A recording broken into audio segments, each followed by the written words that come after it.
This is the Grim and Blind MetaTube series, and this will be our first interview with Your Favorite Son. Now, some questions I had for you today is, what's up with the name, Your Favorite Son? I don't know. I think I like to leave it up to the viewer to decide. A lot of people ask me that. And I think it just means what you want it to mean, you know. It's interpretive, I guess, and I think the content can be engaged with in a lot of different ways, and a lot of people engage with it on maybe a surface level or something deeper than that. And I think how you interpret the name and like the gimmick kind of reflects how you engage with the content. Wow, that is fantastically deep. That brings up a few more questions, if you don't mind. When you were planning the channel, did you have that in mind? Because that's an amazing philosophy to take towards the name. It gave me goosebumps because when I listened to it the first time, I mean, this is somebody sharing with their father their experience with the games today that perhaps the father played in yesteryear. And as a father myself, with children that I'm showing my eldest daughter Halo for the first time because she got COVID and she was home for 2 weeks and felt horrible. And I was like, let's play Halo. That's awesome. Now that's one of her favorite memories because that's the first, shooter game she ever played. And it was amazing. And that's because it's Halo. Yeah. I think it definitely wasn't, it was a little serendipitous, I guess. I got kind of lucky. It started out as kind of a joke, and I think it does lend certainly some humor to the channel, and I use it as a punchline quite a bit. But I think over time, I think I just kind of created it as a joke and sort of because I needed something, and I connected with it a little bit. But I think over time, the more I saw people's interpretations of it, and the more I saw people asking me what it meant, and me kind of like giving them brush off answers because I didn't really want to like pinhole myself into something. The more I saw people telling me their interpretations, and once I saw that people engaged with it in so many different ways, I realized that it's not really up to me to tell them what it means, Definitely. And that's, it's funny that you began it as a joke and it turned into a Bob Ross, a happy little accident, if you will. Yeah, exactly. Because it is perhaps the most genuine name, I think, on YouTube that I've come across so far in the game essays. I guess genuine's the wrong word, but it's very sweet in the fact that, your about just says, "Hey, Dad." And it's very nice.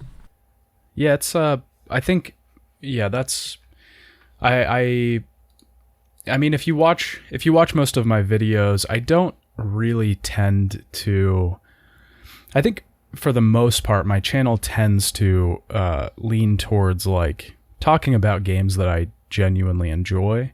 And even if they're games within series that, turn out to be bad, for example, like Devil May Cry 2 and in the Devil May Cry series, like even though that's a bad game and I talk, pretty harshly about it, I still try to give them the benefit of the doubt. And I try to say like, even though I didn't like it, I understand why it is the way it is. This is where they were coming from.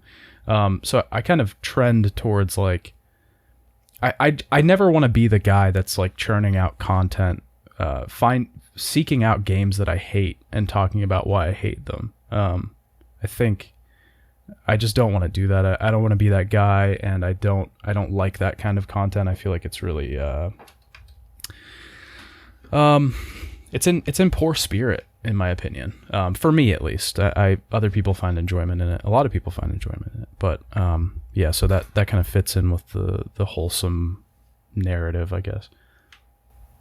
I really like that approach. Some other YouTubers I follow, they have that same thing, and I realize it's almost a level of positivity that I want to bring into my daily streams, that I love listening to people who love the game that they're playing. I caught that a bit whenever you brought up in the Legacy of Kain series, specifically Legacy of Kain Defiance, the fixed camera angles. And I used to sell video games, and I would warn people, I'm like, I love this game, but these camera angles at times, you gotta work with it a bit, but this is a fantastic game. And for the most part, I think they kind of got that. Yes. Yeah, it's like Silent Hill. I mean, like when I talked about those games, obviously I love the originals, and the ones that Team Silent, quote unquote, worked on. But once you get after that, obviously they're bad, but I try to give every game the benefit of the doubt, and I almost come at it from a place of like, this disappoints me to see this series go this way, or like it disappoints me to see that like this is a bad entry in the series, because I know what it could be, and I see the negatives and the downsides, but I'm never coming at it from like I'm trying to never come at it from like, this is stupid, this sucks, it's the worst, it's bad, these developers suck, why'd they do this, they're dumb, they don't understand, like, I'm smarter than you, like that whole, like, let's get some content, let's get some laughs out of this. Exactly. I like that approach. That's very refreshing, and it does fit with the wholesome image almost that you're making of your favorite son. And that brings me to the next question that I had, which is, why YouTube? There's a lot of different content creation websites out there today, and I noticed that you started, I believe, January 5th, 2021. We'll say early January 2021. I don't have that information right in front of me. Sorry about that. It sounds about right. I wouldn't even have been able to pinpoint the month, to be honest. Yeah. So, why YouTube? Yes. Why the YouTube platform in lieu of the rest?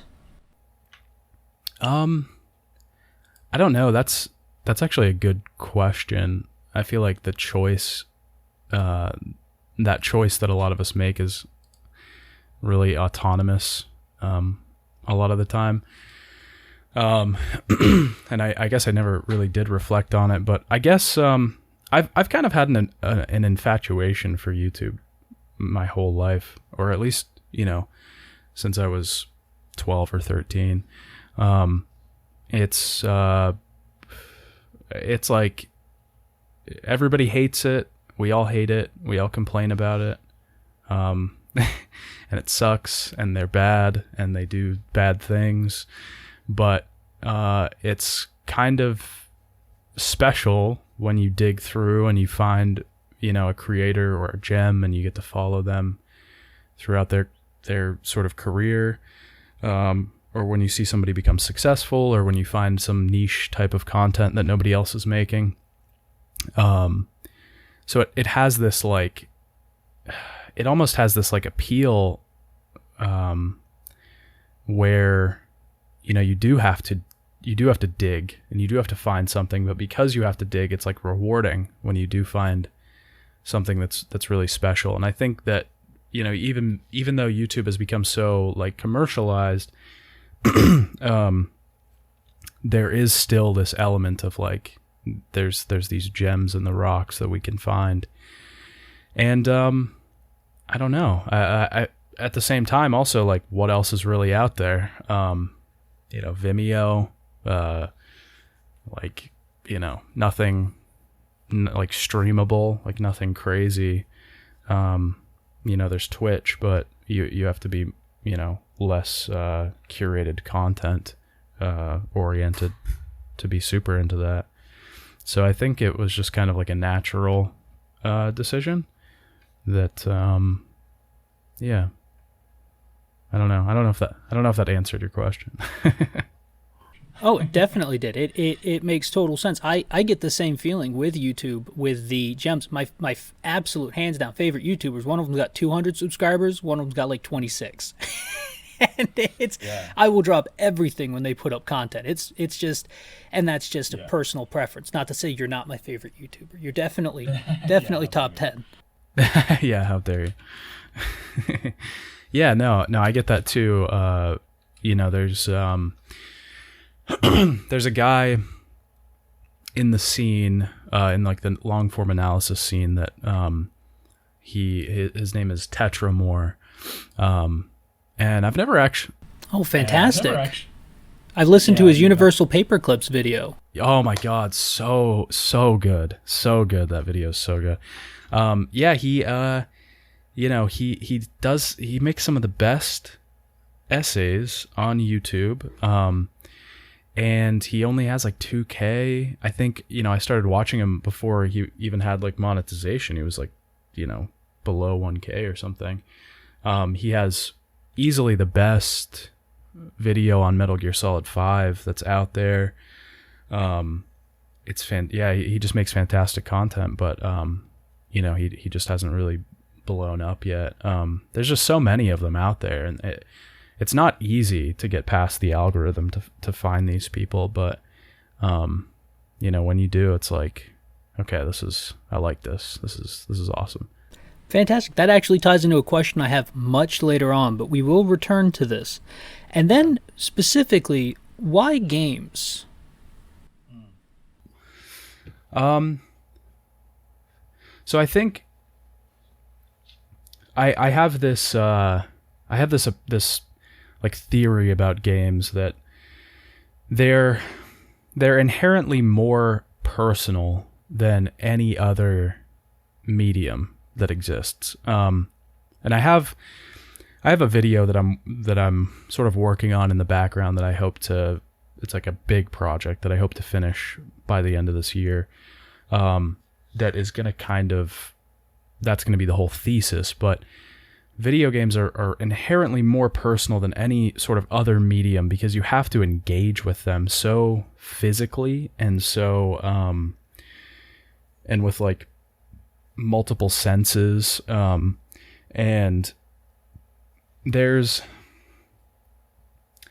like obviously the immersion is there, and I don't want to use that like cringe term or whatever, but like for example, you talk to people about video games that they played as a kid, and everybody has like really vivid memories about like the first time they played Resident Evil 4, or like the first time they played whatever, Tekken, or like the first time they played Mario, whatever. But they have these vivid memories. They remember where they were, like what the room they were in looked like, what they were hearing around them, like. And it's just we engage with video games in such a deep, meaningful way that I think video games are so more subjective and so much more personal than any other medium, whereas you can watch a movie and it can really affect you emotionally, but you're just kind of sitting there the whole time watching a screen, whereas you're playing a game and you're engaging with it, you're there, you feel like you're in your body, you remember, and it's just so much more inside of you than it is sort of this external experience.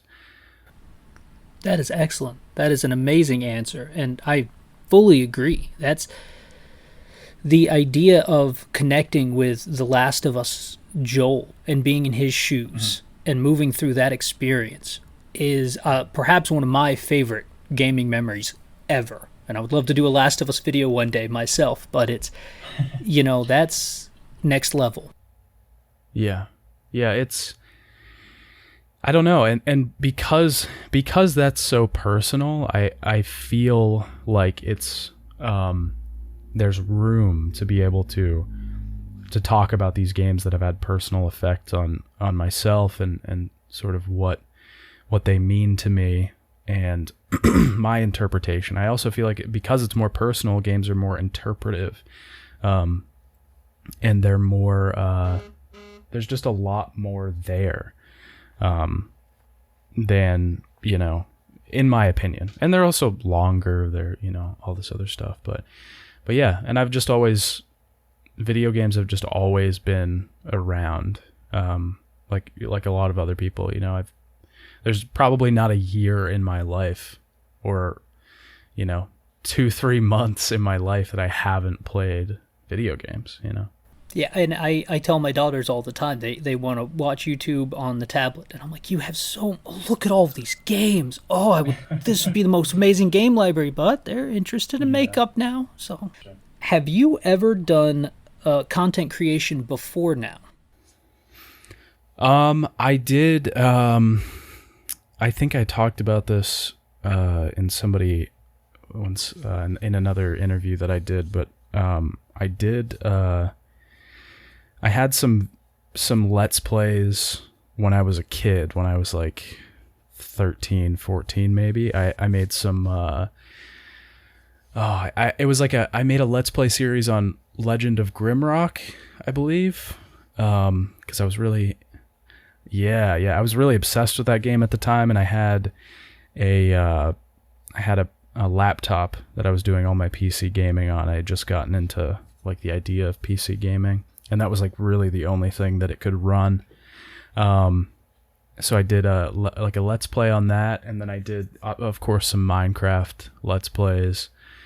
But other than that, outside of YouTube, I don't think very much. When I was like 15, I tried streaming World of Warcraft because that was all I was playing for a while.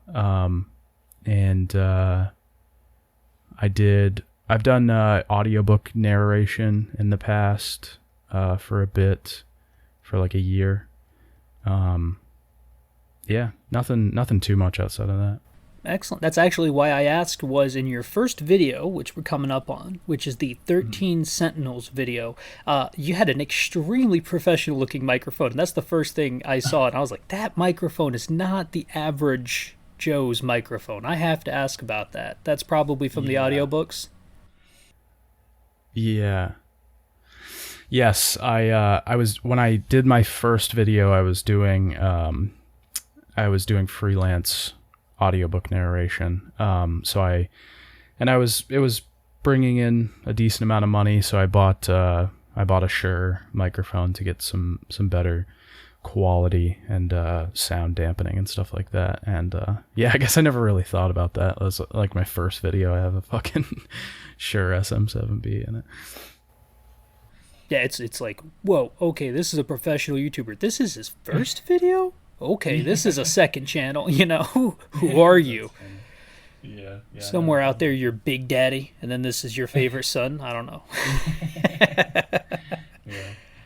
And that's also kind of an interesting point. I forgot the other question that I just came up with. Oh, the first one is Alliance or Horde for World of Warcraft. I have to know.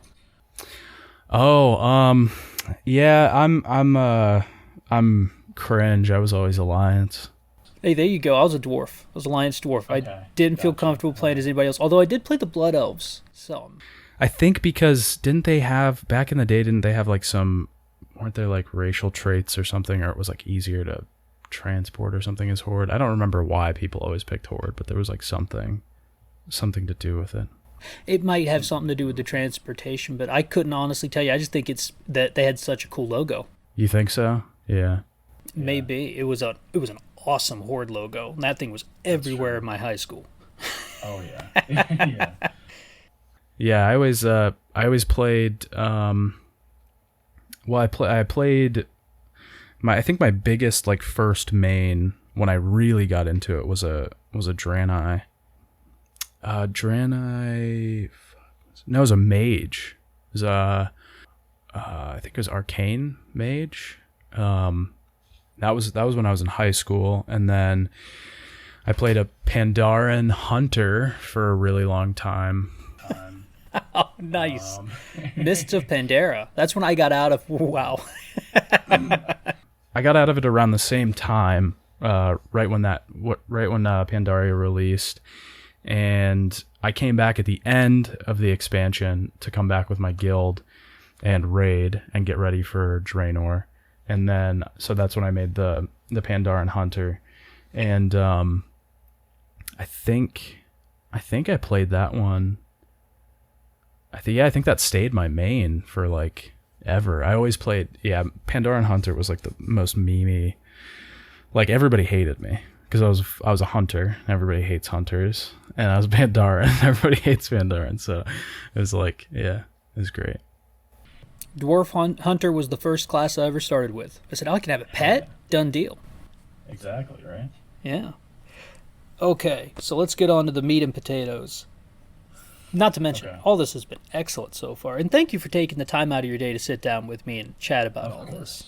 Of course. I just got my PS5 finally. I just got one, and it's transferring all my data right now, so this is like a perfect time. I had the opportunity to buy one the other day, and my fiance looked at me. She goes, "It'll probably still be around." And I feel like that's one of those moments where I was like, "Yeah, it probably will be the disc version, maybe." And I'll look back on this years from now and regret. Yeah. I don't know. But Yeah. Oh yeah. Target got it at the wrong time for me.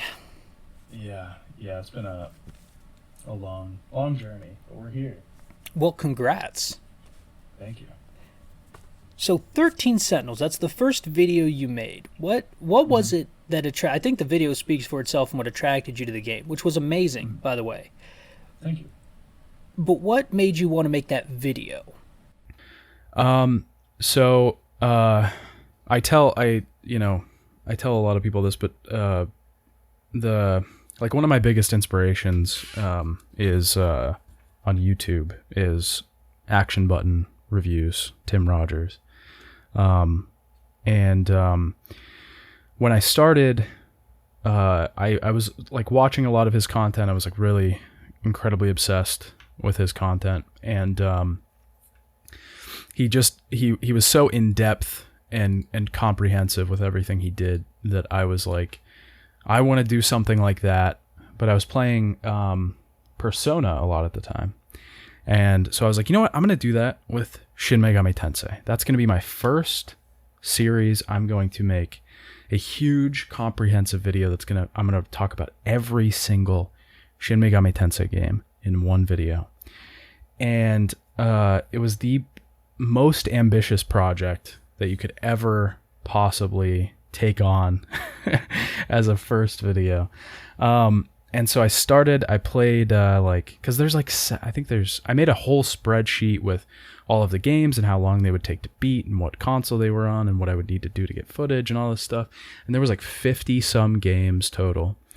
And I played like 3 of the games, and then I had like scripts written for each of them. And I was like, you know what? This is too much for my first video. So I took a break and I shelved that idea, and I was like, you know what? I'm going to play this 13 Sentinels game that everybody's been telling me to play for a while. And I started playing it, and I was like, you know what? This is really good. I really like this. Why don't I just make a video on this? And I played through it a couple times, 2-3 times, and I was shocked kind of that it hadn't really been covered and that people weren't really talking about it, and that it was sort of the things it was doing. And I guess the rest was history. So.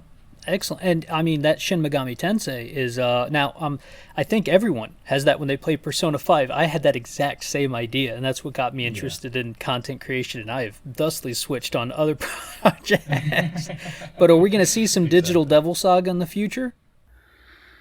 Yeah, I definitely want to revisit the idea, but I need to. I think I want to get to a point where I'm like, all right, I'm not going to be doing anything for like the next year, basically, other than playing these games. So it's going to be a big commitment, and it's going to be a lot.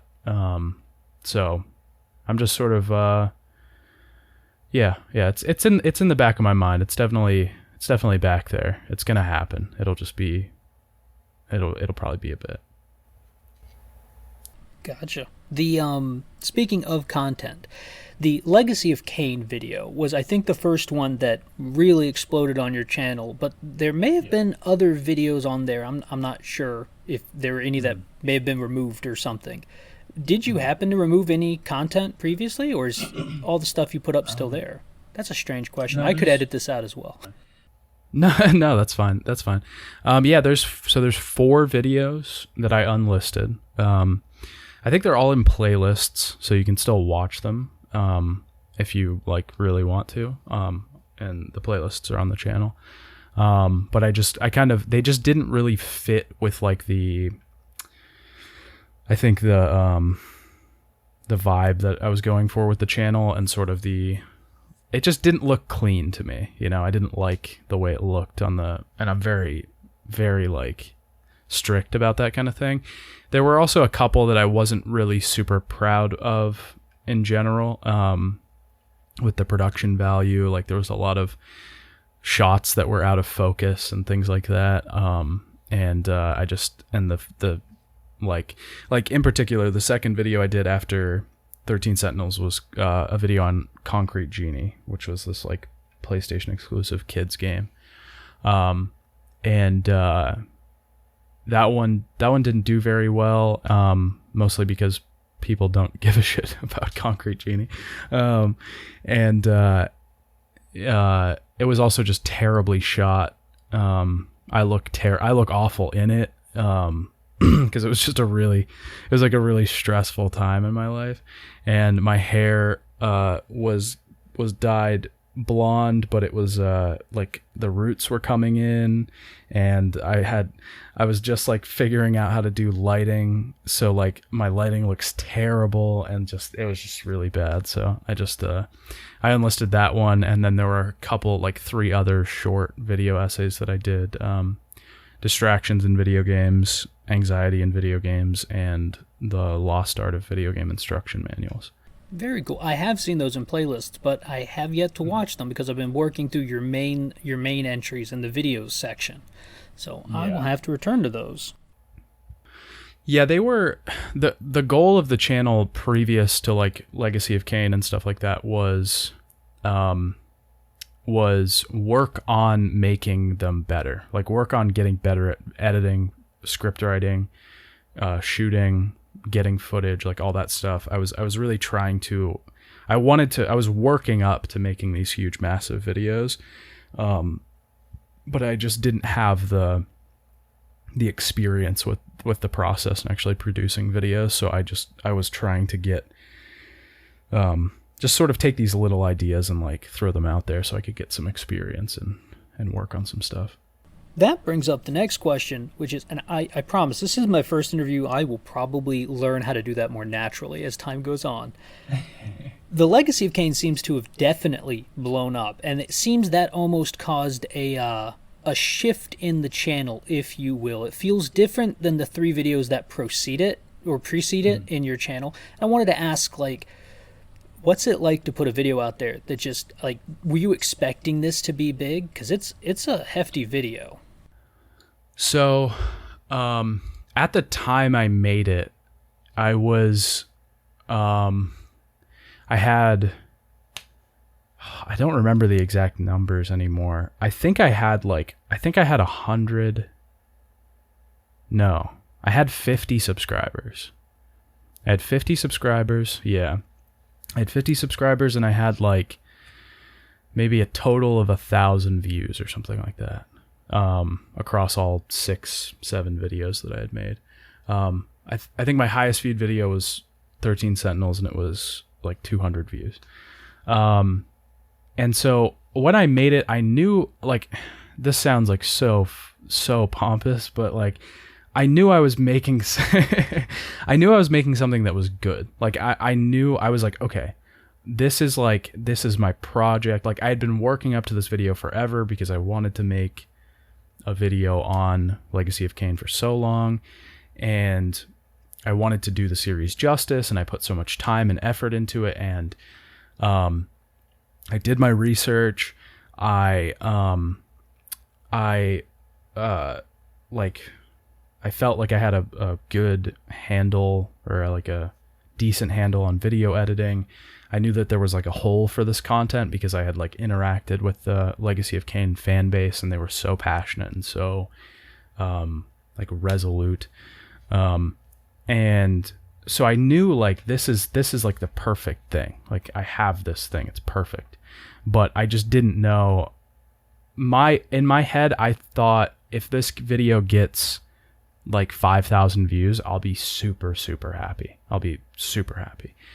And it just took off. Like it just blew up. It ended up getting like, I don't even remember, like 10,000 views in like a week or something like that. And I ended up hitting like 1,000 subscribers in like, I don't know, a month after that video came out. No, I think I hit 10,000. I think I hit 10,000 before the end of the year, and that one was at October. Because I made like a post and I said, you know, my goal for the year was to hit 100 subscribers, and I hit 10,000. Yeah, and so it just, you know, it's just one of those things where, like I expected it to do well, but my do well was way smaller than I had even thought. You know, I was thinking really small at the time, and it just went insane. Well, I'm going to be honest. If that's you thinking small, then I'm very excited for whenever you're starting to think big, because that the jump in quality alone, not to say your other videos were not high quality, which is what's drawn me to your channel always, is I'm a blind consumer. So I consume mostly on audio. And okay. I think I've perhaps watched maybe 5 minutes in total of your video. I'm a very small fish though in the pond. And the 5 minutes I've seen was in that Legacy of Kain video, because I kept wanting to see exactly what you were talking about, and I rewound it to see the bad, you know, the camera angle for the bad jump or other things like that. And it was very well done. And so that's a huge jump in quality from your, you know, the last bit of my PS2 collection box video to the Legacy of Kain. And it's really reassuring to hear that your expectations for that. Now, was that just the one that drug you up to 10,000, you think? Or was there other videos after that? Yeah, so that was like the first big success, and then I didn't really, so there's this, oh man, so I'm not going to say who quoted this because it's like, yeah, whatever. So there was a YouTuber that talked about this thing that he said there's this thing that YouTubers experience where they you get this big success eventually, right? And it's so like huge, and after that you expect that success to like double, or like you expect that to be the constant, and you expect like the next video or the next piece of content you to create to just do a little bit better. And it just doesn't work like that. You know, you get this huge, massive success, and then the next thing you do, it's probably not going to get as much success. It's going to, you know, be somewhere in the middle, maybe. But even though the next video was way better, like than what you were doing before, you're getting way more views than you were before, you feel like you failed, right? And so that was like what I experienced with Max Payne and Devil May Cry, was like, even though I was getting thousands and thousands of views, and my previous content was getting, you know, low hundreds, I was like, what am I doing wrong? Like, I failed. Like this isn't doing as good as Legacy of Kain. Like, why? What's happening? But that you eventually just realize, like, that's the nature of the beast. And that's YouTube. And so I didn't really experience my next big success, I guess I would say, until Fable. So like the Max Payne video and the Devil May Cry video were kind of, they didn't do great. And then Fable really kicked me off again, and then Silent Hill. That brings up a very good question I had, which was your choice in franchises. I think what kind of differentiates you from other content creators is, it's so refreshing that you're looking back, but you're almost being selective. And specifically that change from Legacy of Kain, which is this amazing vampire horror epic time travel. I mean, you can't even put it in a sentence for that story. You know what I mean? And then Max Payne, another one of my most beloved series that I hesitated to watch because it's almost, for me, it's so personal that I was like, these games were, Max Payne 3, I loved it, and I hated going to GameStop and hearing the GameStop employees talk bad about it, and I was like, oh no, I can't come here to talk about this game right now.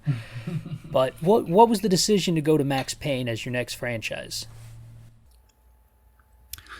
I don't know, it just seemed right. I really loved those games, and I think, the thesis of the channel has always been like video games are personal. This is my personal experience, and Max Payne was kind of like one of the most personal video game series that I had encountered. And then, when I was playing it, when I was making the video, it ended up having its own like secondary personal effect on me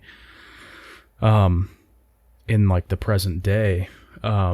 So I think it's just I always just try to look for games that tell good stories and that are well made, well crafted, and seem like they have, some sort of like heart to them. That is so much more artistic and well thought out than I was thinking, which I'm a business major. I was like, is there an approach to this? Do you look at like the numbers of views, the fan base, this, that, and to hear, I mean, just using the word heart in collaboration with it is phenomenal. And I think a leaf blower is now going to be outside of my house for the next 20 minutes. So hopefully that goes away. I apologize about that. There's like an element to that. There's a small element of like, like I want to talk, like maybe I want to talk about these 3 game series and they all sort of fit that criteria, but like one of them just like nobody cares about, and like there's no fan, but I mean, this hasn't really happened, but I guess in this hypothetical situation, if nobody's going to watch it, then maybe I won't do it. But I can't even really say that. 'Cause like, I don't know. I think you have to find like the sweet spot. You have to find the sweet spot of like, is there a need for this? And do I have something unique to say about this? But it's never just, is there a need for this? It's never just like, this one's going to get views. This one's going to get views. It's like, first and foremost, do I want to play these games, and do I want to talk about them, and do I like them, and have they had an effect on me? And then secondary, is this going to tank, or is it going to do okay, or is it going to do great? And you can only do so much guesswork with that, because you never know truly what's going to do great and what's not. That's a really good approach.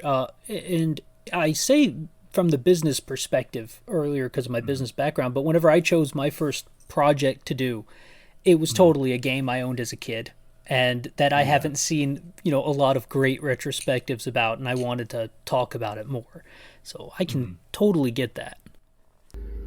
Yeah. I think you just have to find a balance. I mean, if you're totally coming at it from like a hobby perspective, then like, yeah, just talk about the games you want to talk about. It doesn't even matter. But if you're trying to like make a career, then I would actually probably give the same advice, because if you don't like what you're doing, I'm never going to talk about, like, people have asked me to talk about like, what are some, like, Assassin's Creed or something like that, and I just don't like those games. I genuinely don't enjoy them. They're not my thing. They're not my style. I just don't like them. I'm probably never going to talk about those games. Would it get views? Probably, maybe. I don't know. I haven't really looked at the numbers of how popular that series is anymore, but it might. But it's not worth it to me to do something I don't like. I started doing this because I wanted to do what I wanted to do for a living, and I wanted to create content that I love and enjoy. So the minute that I start making stuff solely for the purpose of getting money, it's defeating the purpose, I think. Excellent. I can't agree more. That is a beautiful sentiment. Now, that brings up Fable, which you said was your kind of second real big hit. And Yeah. I noticed there's also kind of a change in the delivery, if you will, of the videos, because up till now they've been very large bundle packages. And Fable was released. Did you release those episodically, like over time, or were they all dropped at once? I released them over time. I did, I think it was 2 weeks in between each video.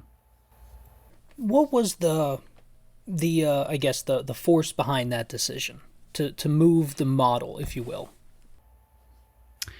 One, it was like the trying to figure out how to, hit the algorithm a little bit better. Because YouTube likes it when you upload content more frequently, obviously. And two, it was it was just to like be in front of my audience more. I realized at a certain point, like, these videos are taking months and months to like get out. And I was like looking ahead and being like, well, all these other series I want to do, like Silent Hill and like, eventually Metal Gear Solid and Yakuza and just these big series. Like, if I do these, like, they're just not going to see me for 3, 4, 5 months, whatever.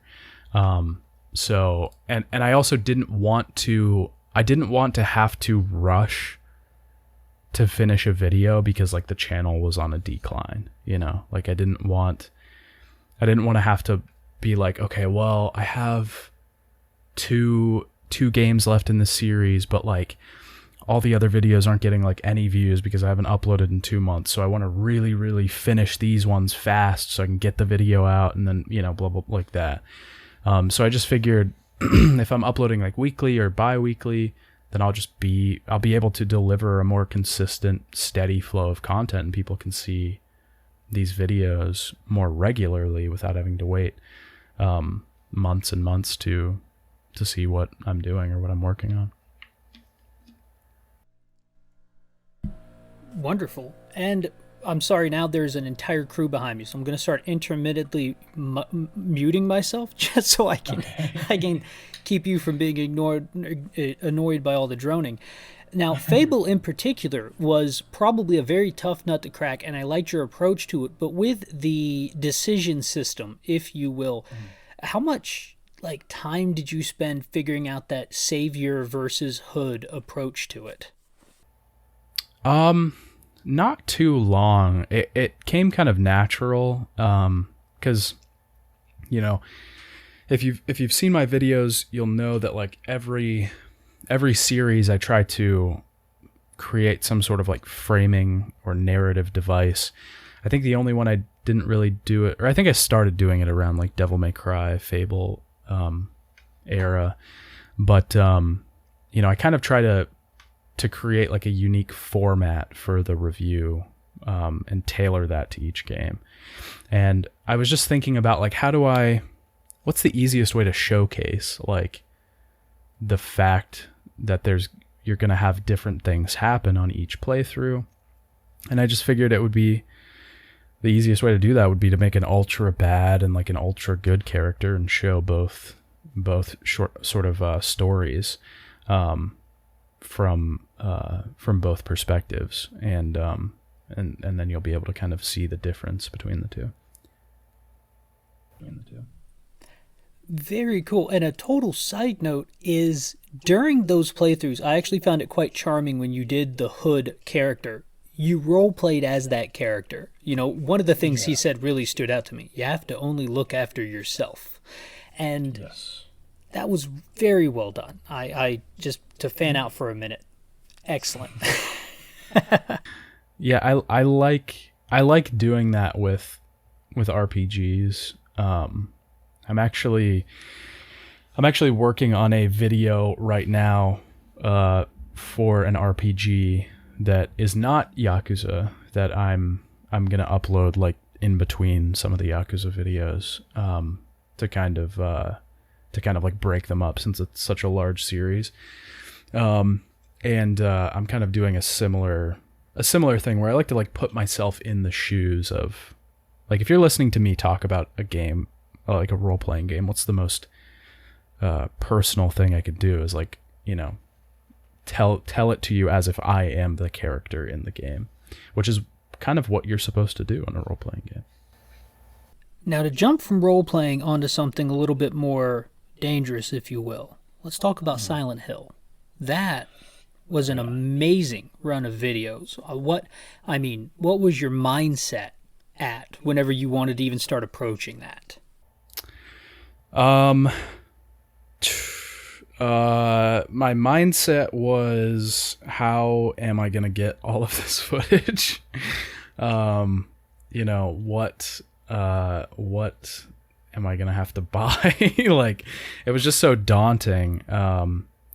You know, I was looking at it for like a week, just like planning, like, you know, am I going to need to get a PS3? Am I going to need to get an Xbox? Am I going to need to get a Wii? Like, all this stuff, just because it's so, those ports or a lot of those games are just so inaccessible. And just sort of figuring out, I was kind of freaking out too about, like, you know, like playing like the enhanced edition of Silent Hill 2 on PC. Like, are people going to be okay with that? Are people going to be angry? Like, you know, just stuff like that. But yeah, I was very much in the mindset of just kind of ready to dive in. I was very excited. Yeah. Fantastic. That is really cool. And I wanted to ask about the fan base in particular, because Silent Hill has almost a famously loyal fan base. And yes. Was that hesitating at all? Was that daunting to think about approaching this game that so many people had beloved memories of? Yeah, I think it always is, to be honest. Especially kind of how my channel is structured, because, you know, I always told myself, like, I don't want to be the RPG guy, or I don't want to be the fantasy guy, or I don't want to be the horror guy, or the beat 'em up guy, whatever. I want to do everything. I want to talk about a variety of different, games and series. And so because of that, I'm not, like, if I was the horror guy, then I would do like Silent Hill, and then people would be like, do Resident Evil, and they would want me to do Resident Evil, right? And then I would do Resident Evil, and they would be like, cool, we wanted to see your opinion on Resident Evil. But because I jump around so often, it's like, okay, well, now I'm going to go into the Yakuza fan base, and like I have to deal with them, and like, how are they? Are they nice? Are they really strict about their stuff? You know? Yeah, there's always this kind of, whenever I release like the first video of a series, there's always this kind of like hesitation of like, okay, here we go. Like, what's the reaction going to be? And it's never been like truly bad. But yeah, some fan bases are more particular than others, and I think Silent Hill is one of those for sure. Excellent. I'm using a lot of positives between statements, but I'm liking all of the answers. They're fantastic across the board, and the approach to them is also very thoughtful, and I think that's really important whenever you're, especially your handling of Silent Hill and all of the monikers that come at the front of the video. I'm playing this type, or, you know, specifically Silent Hill Shattered Memories for the Wii is the console I think of when I think Shattered Memories. And then you played the PS2 version, and I'm going to be honest. I tried that on the Wii one time. I could not get past the gauntlet runs because I'm visually just not there to do gauntlet runs. And so I could never progress in that game. So it was excellent to hear about it. Yeah. Yeah, I think with that one, I just had so much trouble. Like those couple weeks making that video were just awful because it was like every solution that I had tried to find to be able to play this game just fell through every single time. And yeah, it was just so rough. Now, a bit about the current Yakuza track that you're on. You say you'll be interrupting some of the videos to upload a RPG in the middle? Yeah, I'm going to do one video, I think after Yakuza 4 on an RPG that I'm working on right now. And then I'm going to do some other game, I think probably after 7, which I haven't decided yet. But I'm just going to do not series, but like one-off titles, because there's been a few one-off games I've wanted to talk about and that people have asked me to talk about and things like that I'm going to, I figure, just to break it up. Because, I mean, there's Yakuza 1, 2, 3, 4... 0 or 5, 0, 6, 7, Judgment, Lost Judgment, Kenzan, Ishin, the PSP games, the Fist of the North Star, Dead Souls. Like, there's so many games, so it's going to be a while before we're done with Yakuza. So I figure we'll throw some curveballs in there. Well, that's a question I wanted to ask. Also, was about Yakuza in particular. On the front end, I guess they haven't started snowballing just yet, but this is an amazing conceptual idea for the long term, like the long view. How much of your mindset is spent towards thinking of it from that angle, if you will, the future?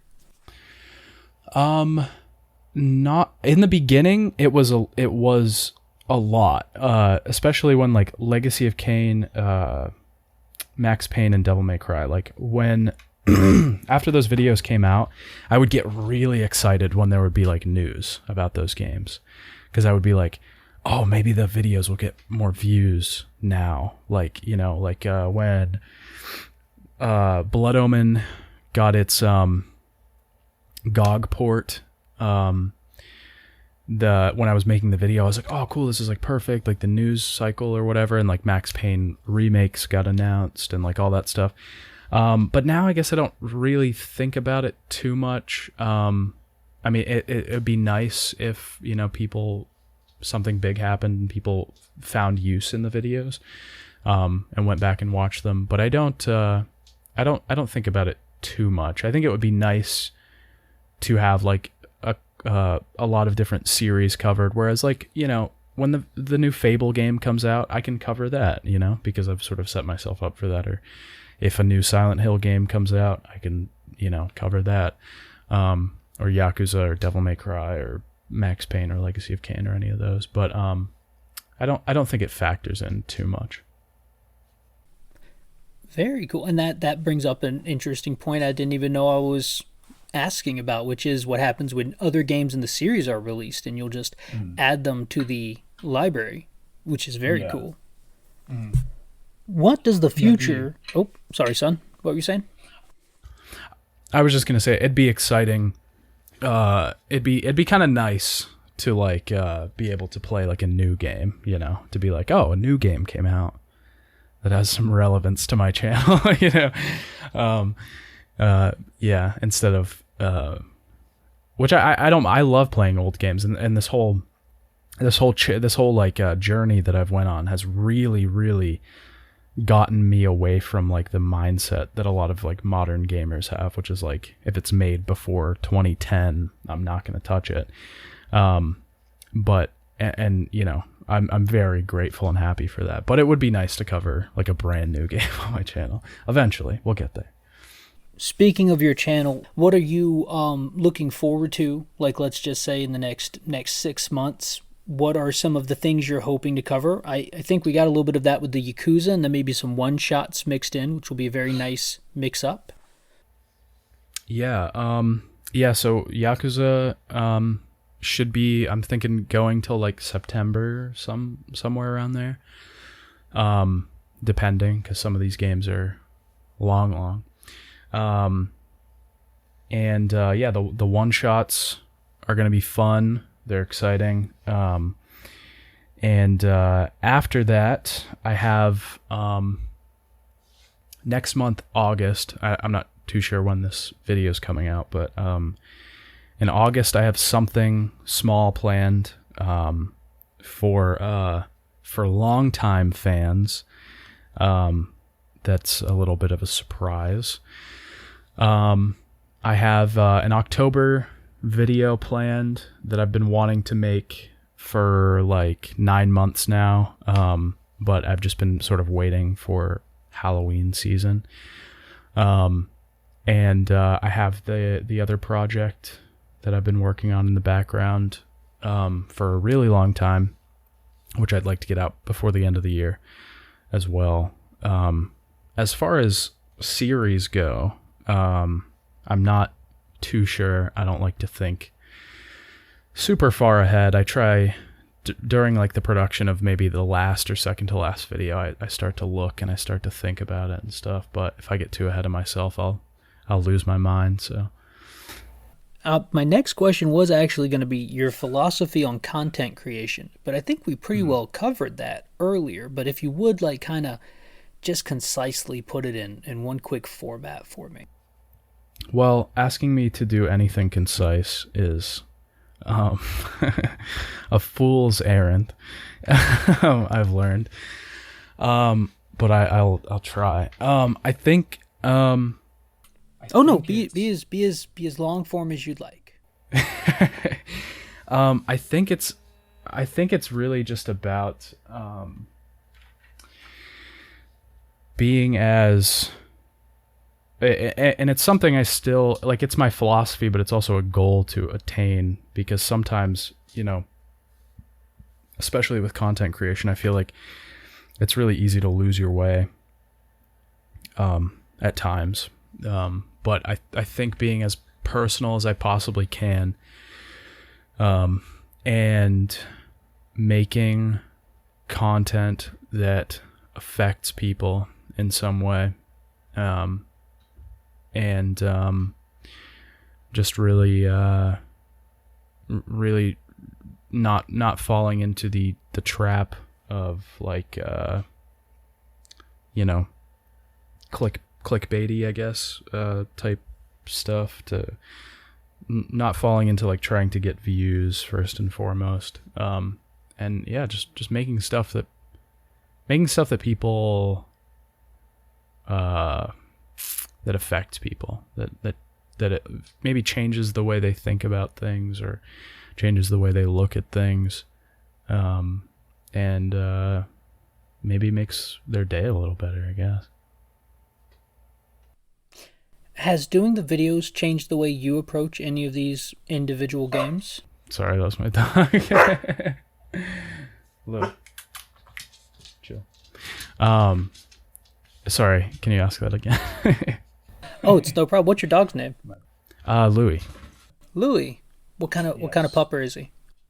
He is a Australian Shepherd, full blood Australian Shepherd. Yeah, he's got a lot of energy. He's crazy. He's great though. Love him. Louis. Well, I'm glad he showed up on the video. Yeah. Yeah. Sorry. What was the question? The question was, has working on these games changed any of your perspectives on the individual games? Like your feelings towards them, revisiting them? Oh, yeah, totally. Totally. Like Max Payne, for example, like that. Like for anybody who hasn't seen that video, like, as I went through it, I was experiencing a lot of like imposter syndrome with having had like a very moderate amount of success on YouTube, and was struggling with kind of like recreating that and trying to live up to the algorithm and my own expectations. And so Max Payne in a lot of ways became about that for me instead of what it was before. and like Silent Hill, you know, going back through some of the Silent Hill series games, especially the Western developed ones, it changed my opinion on those a lot, because the Silent Hill fan base is very mean. They're very I don't even know how to. I'm trying to put it in like a nice way, but they're very. No, I think critical could probably be a good word. Critical, yeah. They're very critical, and I feel like a lot of the discourse on those games are super, super uncharitable, and so going back through those games and trying to look at them through a lens of like giving them credit where it's due, really, really affected the way I look at a lot of those games. So, yeah, I mean, I think doing this overall has just affected the way I look at games, and I think every time I play a game, it just causes me to really, really look at it from every angle. Even I just finished the video on Yakuza 4, and like the how they crafted the battle themes for each character, because they introduced 3 new protagonists to that game, and they had individual composers work on each cutscene that had like different characters, so they could each have a distinct style and feel. So like, you know, doing this research and finding all of these interesting things, and how much work and how much effort and how much like love is put into these games, it just really makes you appreciate them more, I think. And once Yakuza is one of those games, once you scratch the surface, it's got so much built into it. It's deep. Those are deep titles. I'm very excited to see that you're tackling that series next. Yeah, they just keep going. I mean, it's you know, I for every game I've started making like a completion list in my like Excel sheets of just like all of the side stuff I need to tackle, and it just goes and goes and goes and goes. Every game I'm like, okay, now I got to get footage of the batting, and now I got to go do the darts, and now I have to go do you know, and it's just like there's just so much those games are and it's insane that I mean, you want to talk about work ethic. Like, those guys have been churning out a Yakuza or Yakuza related game every year for the past like decade. It's just insane how fast those games come out, and they are fantastic, well polished, beautiful. Yeah, it's nuts. I onboarded at Yakuza 4 for the PS3, and I took one look at the cover art and said, I have to play this game. And then I had to go back, and ever since then, they have just always brought out excellent content. I know when there's a new Yakuza dropping, with all the mini games included, it's like 20 games in one.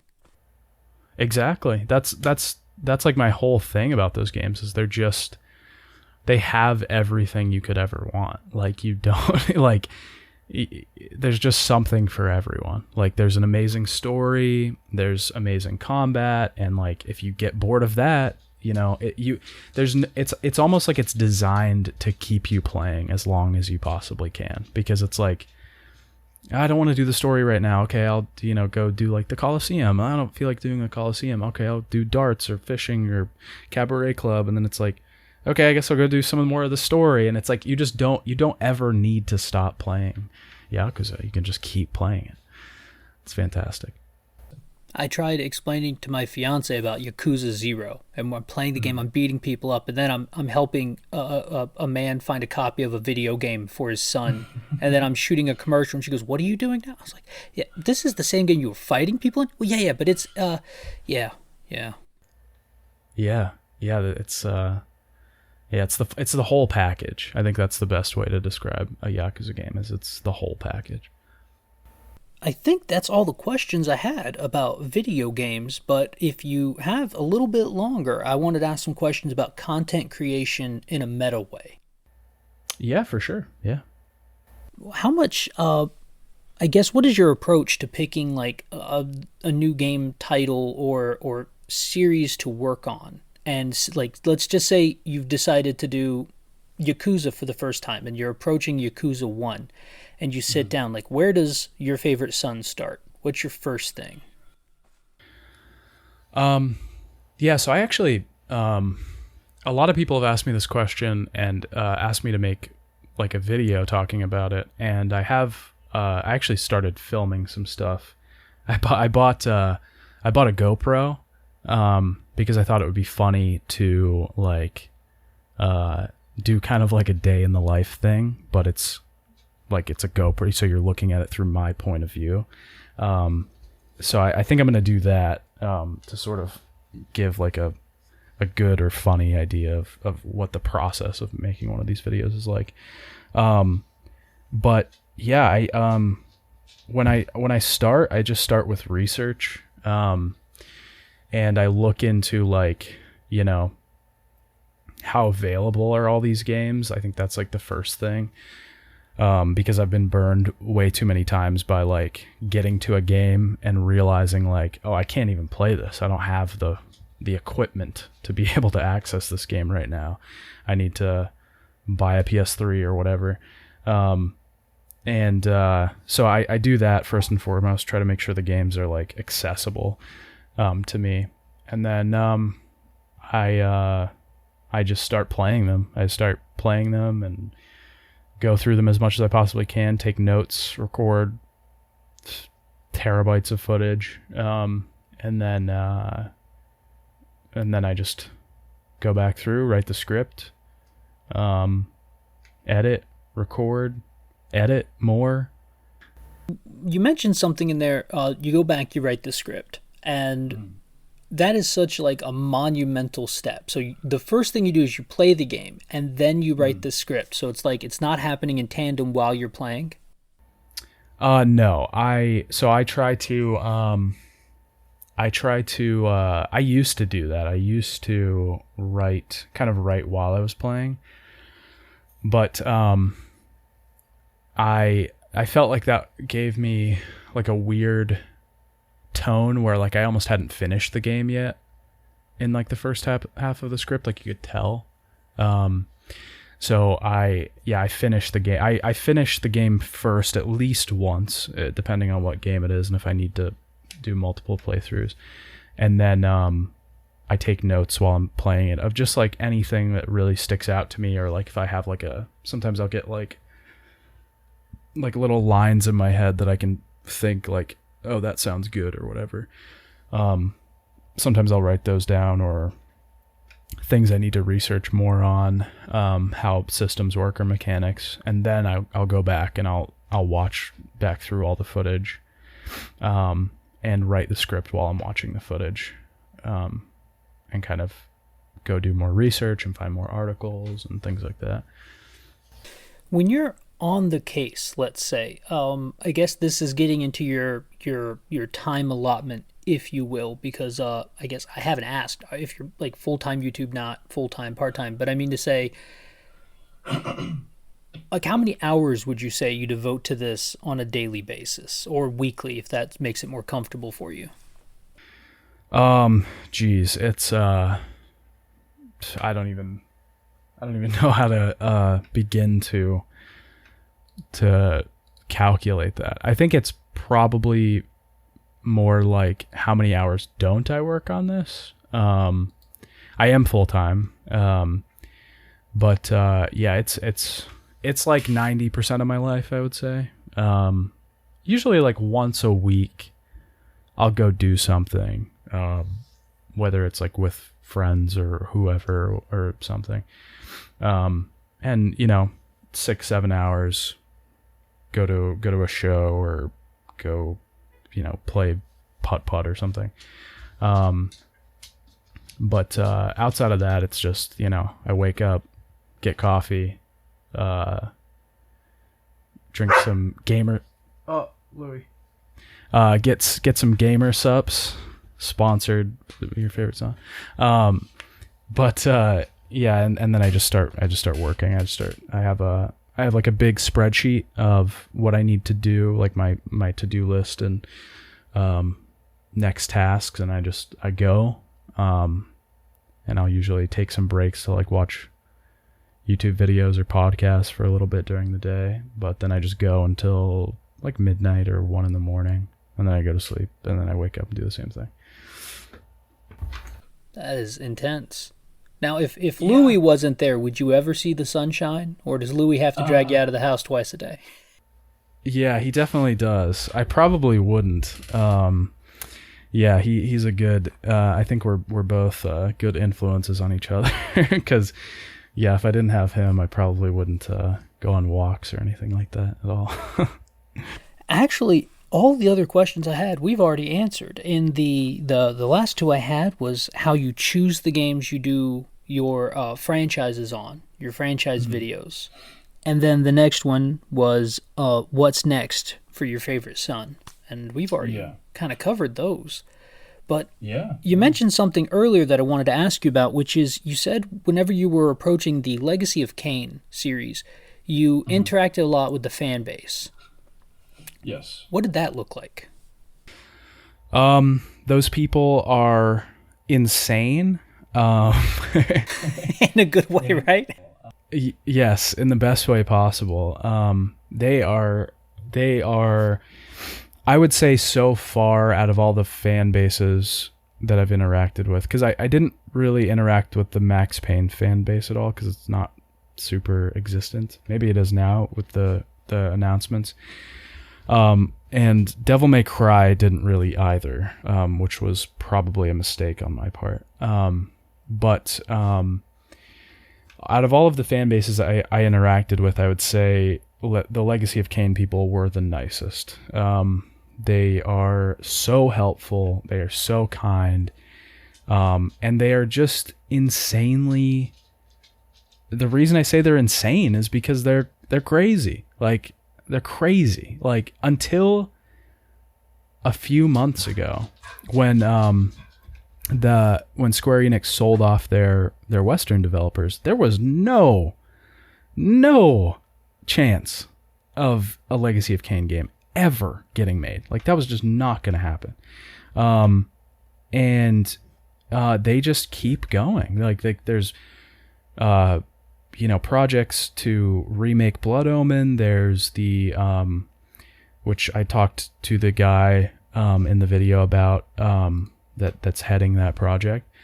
The people that make the wiki, Reyna and Baz, they they just found I think it was a Blood Omen alpha that hadn't been released I think 6 months to a year ago, and they're still just combing through that for all of the differences and the changes and things. And they're just so dedicated. It means so much to them, and they just they don't stop. They want more, and they want to know more, and they care a lot. They're very special. I have not seen anything like that since then. That sounds like a very passionate group. And for sure. You mentioned that you talked to the individual who's doing the Blood Omen remake, the people who run the website and are combing through that Blood Omen alpha.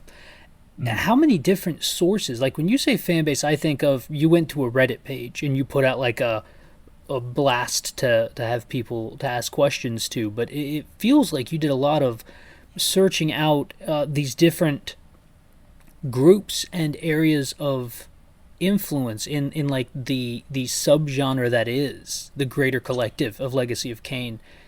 Have you done that kind of approach towards maybe the Yakuza or the Fable?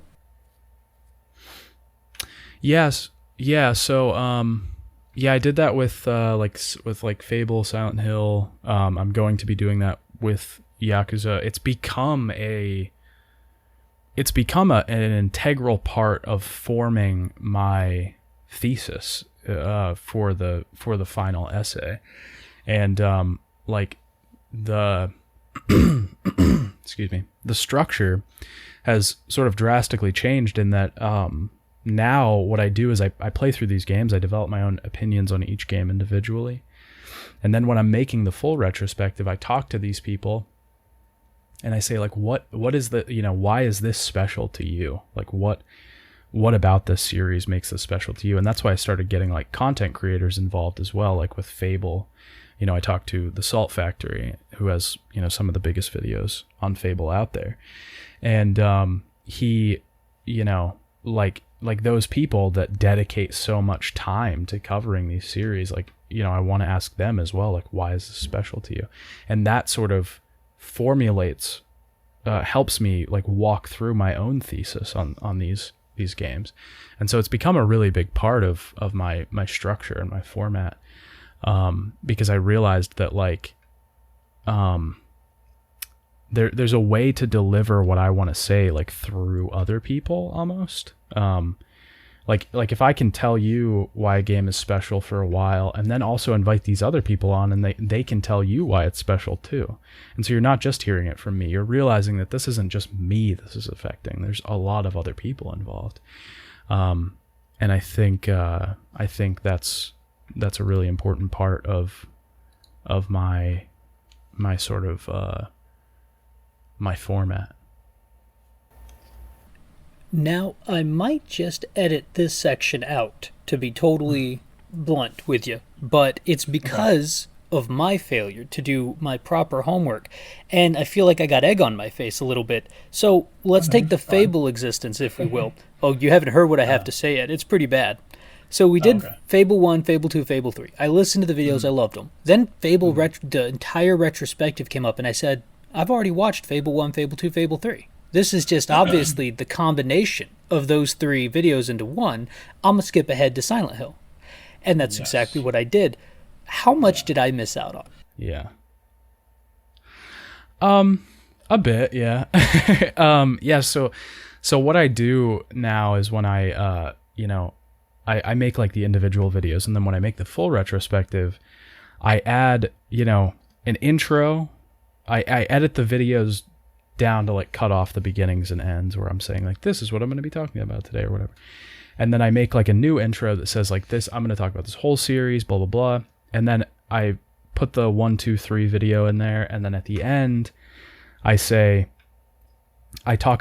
add other stuff that I talk about. Like for example, in Fable, there's a whole section in there on Fable the Journey that I added in the full retrospective. There's a section on Fable Legends, Fable Fortune, I think is what the card game was called. And then the books, all the Fable books, I talked about those. And then I also include the interviews at the end where I talk to the Fable community. I talk to Salt Factory, Skyrion, who makes Fable lore videos, and the Fable historian, who's like about sort of preserving Fable's history of development and things like that. And then I sort of use that to deliver my final thoughts and say like, here, this is what Fable's all about, and that's sort of my structure. Now I did the same thing with Silent Hill, so I always add things into the full retrospective, so people don't have to sort of do that. They don't have to say, oh well, I've already seen that. I've already seen all the individual parts. There's something in there for you guys too. But I understand that the format is not entirely. It's hard to understand that. You know what I mean? Like it's like that. A lot of people have that thought where they see the video and they go, "Oh, I've already seen all those. I'm not even going to watch that." But it attracts a lot of newer viewers to the channel because then they go like, "Oh, this guy did a 9-hour video on Silent Hill. Holy shit, I'm going to watch that." Yeah, the 9-hour video. I didn't watch that because that's super intimidating, and I just watched them all leading up to that. But yeah. I mean, just the talk at the end of the video. I am so excited now to go to see the Fable retrospective, and that's why I said I might edit it out because now I'm being a little bit more fan geeking than anything else. I mean that as you were saying, you interviewed people and you were talking to them about this, and then you put it in that video. I was like, I didn't get those interviews. What did I miss? How did I miss that? Yeah. It's I really like doing that because like the full retrospective is really my finished piece. Like that's my finished thing. Like that's the full thing. This is my whole essay. This is everything. This is my whole thesis and opinion on the games and everything. And that's like my finished almost documentary, whatever, if you want to call it. So I I work up to that with the videos, but I release the individual parts as I go so that people can like get each one as well.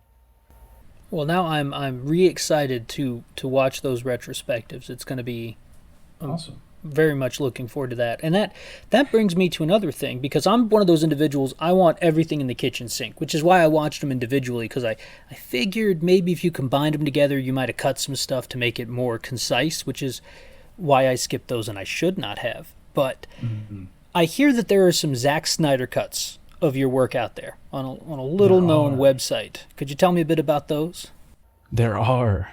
Yeah, so I've run into some YouTube issues, as every other YouTuber has in the past.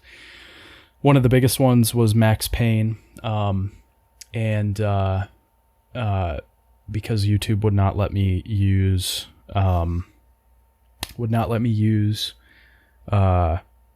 the Poets of the Fall song, Late Goodbye, in the video, which is a very integral part to that video. And they also wouldn't let me use the movie footage that Belev did his section on in that video. I uploaded a sort of full version, the Zack Snyder cut thing, to Patreon so that you could see that full version. And the same thing with Silent Hill, where I include the sections on the movies, the Silent Hill movies, in the Patreon version, because YouTube does not like movie footage at all. Yeah, so I think most of the time I do that for the full retrospectives, if there's any sort of like additional content that YouTube won't let me have. Yakuza 2 as well has an extra scene in it on Patreon. Are there any plans to bring any other special treats to the Patreons? There are plans. It is, with how much stuff I do already, it is very, very hard to fit in sort of any like extra stuff, but I'm trying to figure it out. Patreon is something I really, really want to hit hard in the next like few months, and really get like stuff ironed out. I've thought about maybe like doing a weekly post that I write out, to sort of talk about like media and things like that, like other media, like movies and shows that I'm watching and things like that, and music that I'm listening to, and just general thoughts, maybe like new games that I'm playing outside of the ones I'm talking about on YouTube. I've thought about doing that or other things, but because that would be a manageable amount of content that I could add to my workload. But yeah, I have to figure out some sort of extra thing for Patreon. But I'm just so it's like we're at max capacity right now. So, adding something else on top of that is like it's gonna blow. It's gonna blow. I totally understand. One of my favorite comments of your fans is, and I did not write down the username who commented on this, so I feel bad. But if you're out there, you know who you are. He wrote, "Oh, more content again? You're really churning this out. I hope you don't get burnout, son. Also, make your bed." Yeah, I think that's probably the most common thing that I get in my comment section is people telling me that I need to take a break, or that I need to get some rest or something like that. Yeah, it's very common. I'm very happy that people care about me enough to think that. And you really get that when you're in the comment section. You get that feeling. Mm-hmm. It feels warm down there. You know what I mean? It's very nice. Yeah, I don't get that much hate. I don't know if that's because I'm special or something. I don't know. I mean, that's what people. I don't know. It's the wholesomeness. Yeah, that's what people say. I don't know if it's that or if it's just that like I'm not huge yet. I only have like 40,000 subs. Maybe that'll change once I get to like 100 or 500 or whatever. But yeah, People are very kind. My fans are fantastic. I feel like I don't say that enough, but they are. The dads are great. They're very kind and they're very sweet. And yeah, they're just they're good. They're good folks. I definitely get some hate comments, like it happens for sure, but generally my comment section is very well-wishing, kind, and sweet. Well, that's wonderful. When you get around to a Discord, you can have a dad cave channel. That's very cool branding. We have a Discord. Oh, do you have a Discord? I've completely missed that. I hope the dad cave channel's a thing. We don't have the dad cave exactly. But we got a decent. We got like 60 people over there, I think. The link is in all of my. It should be in all of my my YouTube video descriptions. If anybody wants to join over there, it's a nice little community. You know, everybody's very cool over there. We've had a couple weirdos come in that have promptly left, but that was very short-lived. But yeah, everybody's very kind and just chats about video games and other stuff, and yeah, it's great. It sounds great. I will be joining. That'll be great. I'm very much looking forward to that too. Hell yeah. I'll send you the invite on Discord. That would be great. I tend to miss I hate to say this, I miss the item descriptions because it's not as accessible to me. I don't yet use voiceover on my phone, and so it's not like mentioned audibly in the video, I just gloss over it. Yeah, no, yeah. I don't blame you at all. I usually don't promo it in the video too much. I just throw it down in the description because I don't really push it too hard because it's not something that's I don't know, it's just there. Like, if people really want it, it's there, and I know that, like, if you found it, you're like you're super huge fan that wants to join the community, so go for it. I'm not gonna push it super hard on people, they find it, there they go, That's a good approach, almost a quality over quantity sort of thing. Is you want the fans to find the fan service stuff. Yes, yeah, I don't want people coming in and being like, you pronounced Raziel wrong in Legacy of Kain. I don't need any more of that. That's one of the things I saw you were doing Yakuza, and I thought to myself, ooh, that's a lot of pronunciations, I hope.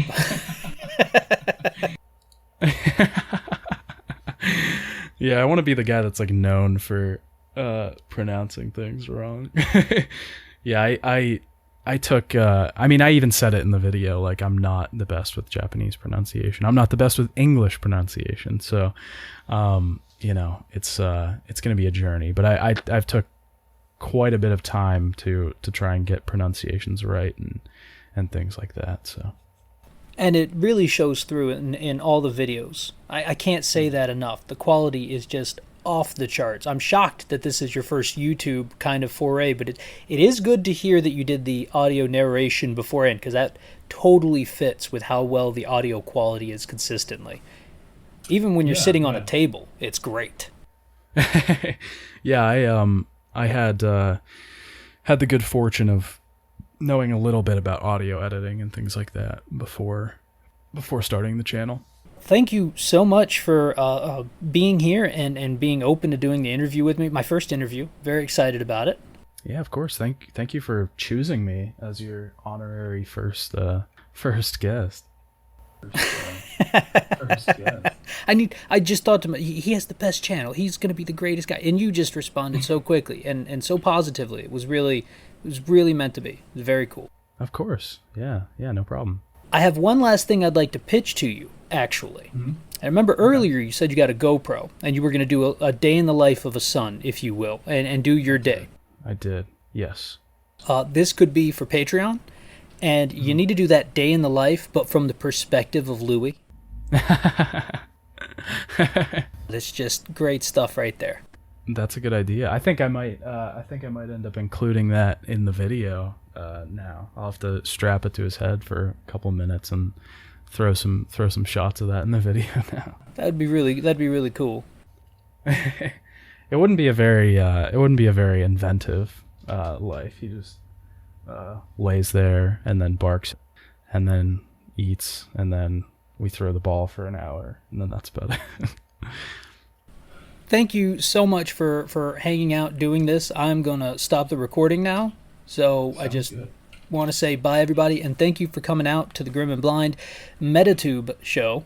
I don't know if I'm going to call it a show or not, but the interview. And your favorite son, thank you for being here as well. No problem. Oh, and I will edit this part out, and